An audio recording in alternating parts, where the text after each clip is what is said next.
All right, so welcome to UFC 236 Thoughts and Review. Holloway versus Poirier 2. Man, what a night of fights, bro. I'm just gonna be honest with you. I only watched three fights on the main card. I watched the Eric Andres fight. I watched the two co-main event, the two interim title fights. So I missed the Oven St. Preux fight, but I saw he lost, and then I missed the Alan Jabon fight, which he also lost. So can't give y'all analysis over that. But those were two fights that I thought were gonna be the other way around in favor of the of Jabon and St. Preux, but hey, that was upsets. So let's go ahead and get on into these three fights. Not going to be on here very long, just because it's kind of late, but thought I'd get a little review on it because I did tune into this fight actually a little later.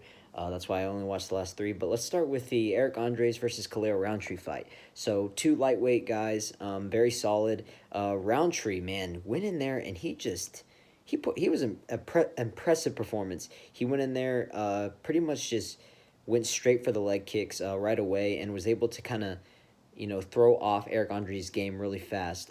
He hit him so many times with that leg kick to the right leg. They really kind of just put Eric's movement off for the rest of the fight. So the first fight, he was just pretty much kind of chopping down his whole leg, not much to it. And then the second round, he came in and he started dropping him. He dropped him four times in the second round, if I'm not mistaken. Two with two left hooks and then two right hooks. So he was mixing up those combos. Really just overall dominating, impressive performance by Khalil Roundtree. I'd like to see him get up there in the lightweight rankings now, or light heavyweight rankings. See him fight a top guy. Because Eric, he's a beast, man. That guy, I've seen him fight before, and he's a warrior, man. And he just wasn't quitting. I thought maybe they should have stopped the fight a couple times on some of those knockdowns, but I mean that just shows you how much of a warrior Eric is. So Khalil Roundtree went in there, got a big, huge win. The leg kicks were brutal, man. I can't imagine what he's gonna be like waking up tomorrow morning and just getting through this next week. But who would you guys like to see Khalil Roundtree fight next? Because that was a big win for him. Looked super impressive. Definitely the best we've ever seen.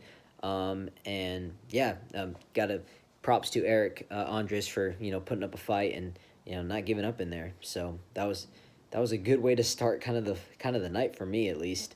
Then we went into the co-main event, which was literally, man, this fight was good, man. We had Stylebender, Israel Adesanya. I always get that wrong. Versus Kelvin Gastelum. This is for the interim belt. We all know that Robert Whitaker was supposed to fight Kelvin Gastelum a couple months ago, but unfortunately, Robert Whitaker had a hernia, so he had to drop out literally, like, I think the day before the fight, or it was like right leading up into the fight. So Gastelum had like a whole full camp and just didn't even fight. They ended up and Stylebender was also on that card too. He fought Anderson Silva. Now here's the thing with Stylebender. I'm just gonna start calling him. Either gonna call him Israel or Stylebender because I'm not even gonna try to pronounce his last name. I thought he was a little overrated going into this fight. I know he's one of the best strikers in the UFC right now, but I didn't think he was tested enough. I needed to see him tested again, and I said Gastelum is the perfect guy to test him because Gastelum is a guy who pushes forward and he's gonna make you work. With Israel, like he's so used to breaking people down, but he's breaking down people that aren't pressuring him. And he beat a very old, out of prime Anderson Silva. It was a fun fight to watch, but just Anderson is not Anderson anymore. So you can't really base like his striking off of that fight. Yeah, he beat Anderson Silva, but you know, did he beat Anderson Silva from 5 years ago, 10 years ago? No. So, so I kind of thought he was a little overrated going into this fight. I thought Gastelum was going to be a little bit too much for him, and a lot of people were sleeping on Gastelum. So I picked Gastelum to win. And it was a great fight, man. This was definitely fight of the night in my opinion. Great, probably one of the best, probably the best middleweight fight I've ever seen. I haven't seen much great middleweight fights, but that was probably the best middleweight fight I've ever seen. Early on, Kelvin Gastelum was pressuring forward on Israel, stunning him a little bit, kind of caught Israel off guard. Second round comes in, Israel responds back, hits him with some big combos, counters them, even drops him a couple times. I thought he was going to finish it in the second round. Evened it up, going into the third round, and then it was kind of back. Third round, I had wait, who did I have in the third round? Because it was 1-1. Oh, okay. I think Gaslam won the third round, and then Israel took no, Israel took the third round, and then Gaslam took the fourth round because I had it 2-2 going into the fifth round. So they were going back and forth, and I was pretty much saying whoever wins this fifth round is going to win the fight. And Israel, complete domination in the fifth round, secured that spot, got the interim belt. Um, he he knocked him out. Honestly, they probably should have stopped the fight in the fifth round. So I know some people were even saying Kelvin got robbed. I don't think he got robbed at all. Honestly, I think that was clear that Israel got the win. Kind of shut me up. Proved that he's not overrated, and he's definitely not overrated. I'm interested to see how he responds with a guy like Whitaker because, Whitaker's going to be pushing the pace as well, but I think he's better than Gaslam at doing it. He can take more of a hit, and I think he has a better cardio than Gaslam. So I think, if Israel wants to win that fight, he's going to have to do better at closing the distance with Whitaker because Whitaker is a beast, man. Whitaker is one of my favorite fighters to watch, so I'm really, really excited to be seeing that matchup. But hats off to both of these guys. They put on a show. Fight of the night for sure. Fight of the year possibly right now. That was a great fight. I loved it. Every single second of it. Pulling for Gastelum, but hey, congrats to Israel. He proved me wrong. Proved he's not overrated. I take it back now. But let's see how he does. Let's see if he can unify and win that belt. If he beat Whitaker. But yeah, Israel clear. Like I said, clear winner. After that fifth round, just dominated Kelvin, knocked him down several times at the end. I thought they were going to stop it. They probably should have stopped it in that last 10 seconds. But hey, I mean, I'm glad it kind of ended. I'm glad it went to the decision, make it one of the best fight of the years. Um, Congrats to Israel, interim champ. He's probably going to be fighting Whitaker very soon. But Whitaker, please stay healthy so we can get these fights going, man. So I guess Gastelum. What's next for Gastelum, man? Shoot. Well, I know Paulo Costa is stepping in for Yoel Romero. Uh, I want to say, or was it Jacare? One of them. He's stepping in for one of those fights because that fight got called off. Um, I think Romero was out, right? Or was it Souza? I don't even remember, man. One of those fights, but Paulo Costa is stepping in, so we'll see how that fight plays out. Maybe Gaslam fights the winner. Who knows? Gaslam, he's going to be right back in that title mix, so we'll see. But Gaslam, great fight tonight. Israel's a great striker. You just got outplayed a little bit in that last round, and Israel took it. So congrats to him. Now the main event. Now this is the fight where I was looking much forward to. Dustin Poirier has gotten so much better since the last time he fought Holloway, and Holloway's gotten so much better. Holloway hadn't a loss, 13-fight win streak, longest streak in the UFC. Dustin Poirier, beating former champs at it like crazy. He's looking good. After seeing Holloway the last few fights, I just couldn't see Holloway losing, man. Like I was just like, this guy's just too good to be losing right now.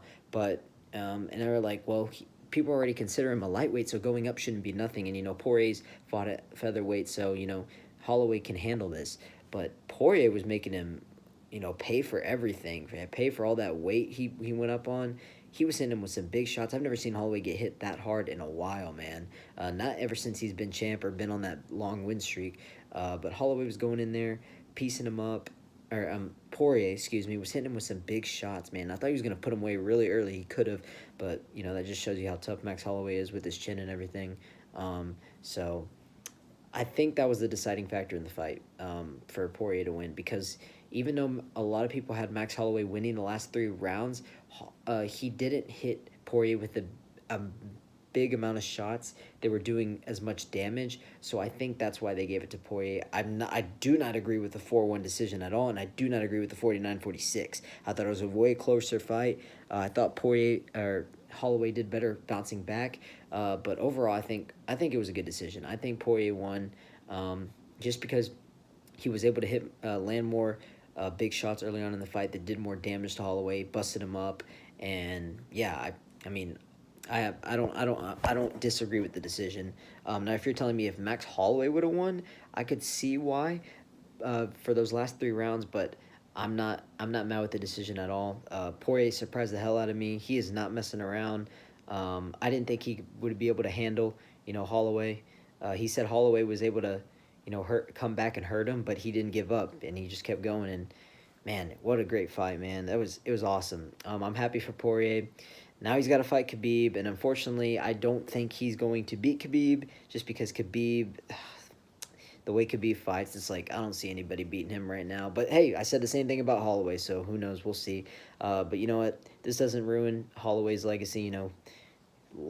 First time losing in a while, but that just shows you how good Poirier is. How much he's gotten better since he's moved up to lightweight. So I'm interested to see you know how Holloway and Khabib, or how Poirier and Khabib happens. Maybe Ferguson, or who knows what's next for Holloway. He's still the featherweight champ at the end of the day, but maybe he'll fight Tony Ferguson or something. If because it seems like that Khabib and Ferguson fight is never going to happen. It's cursed. And Poirier is definitely the next guy in line now because he's an interim champ. So, I don't know. There's a lot of things that they can do right now, but hey, congrats to Poirier, congrats to Stylebender. Great night of fights. Khalil Roundtree, great performance.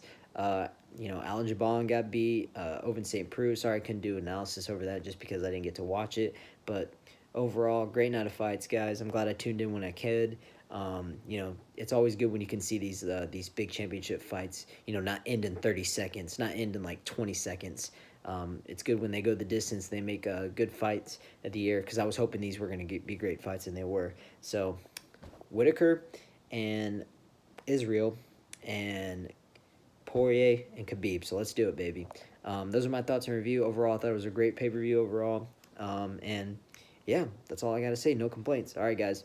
I'll see you guys pretty soon. All right, peace out.